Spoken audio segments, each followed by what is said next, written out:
మీరు లోకానికి వెలుగై ఉన్నారని మత్తయి సువార్త 5వ అధ్యాయం 14వ వచనంలో యేసుక్రీస్తు చెప్పారు.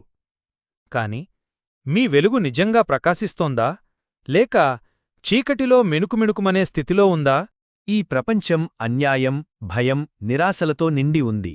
కాని ఒక చిన్న కాంతి చీకటిని పూర్తిగా తొలగించగలదు.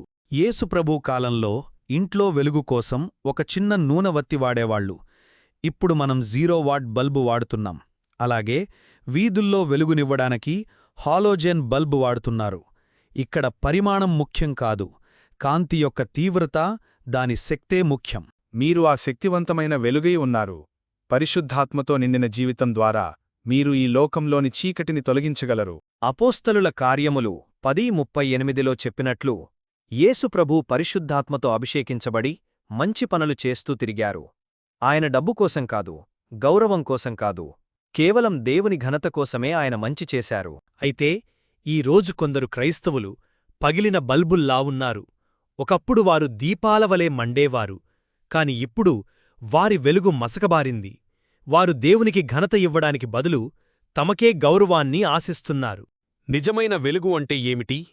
యోహాను సువార్త 1వ అధ్యాయం 4వ వచనంలో చెప్పినట్లు, యేసుక్రీస్తులో జీవముంది, ఆ జీవమే మనుష్యులకు వెలుగై ఉంది. మీ ద్వారా ప్రవహించే యేసుప్రభువు జీవమే నిజమైన వెలుగు. మీరు మంచి పనులు చేసినప్పుడు ప్రజలు మిమ్మల్ని కాదు, పరలోకంలోని తండ్రినే మహిమపరచాలి.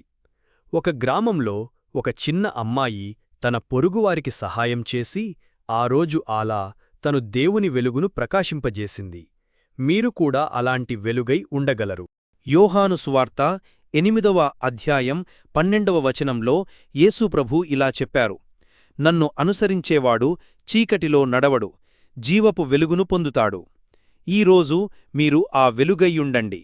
మీ సత్కార్యాల ద్వారా దేవుని మహిమను ప్రకాశించండి. ఒక చిన్న దీపంలాంటి మీ జీవితం ఈ లోకాన్ని మార్చగలదు. ఈ సందేశం మీ హృదయాన్ని తాకినట్లయితే ఈ సందేశాన్ని లైక్ చేయండి మరియు ఇతరులకు ఈ వీడియోని షేర్ చేయండి. ఇలాంటి మరిన్ని వీడియోలు చూడడానికి ఛానల్ని తప్పనిసరిగా సబ్స్క్రైబ్ చేసి పక్కనే ఉన్న గంట మీద నొక్కండి.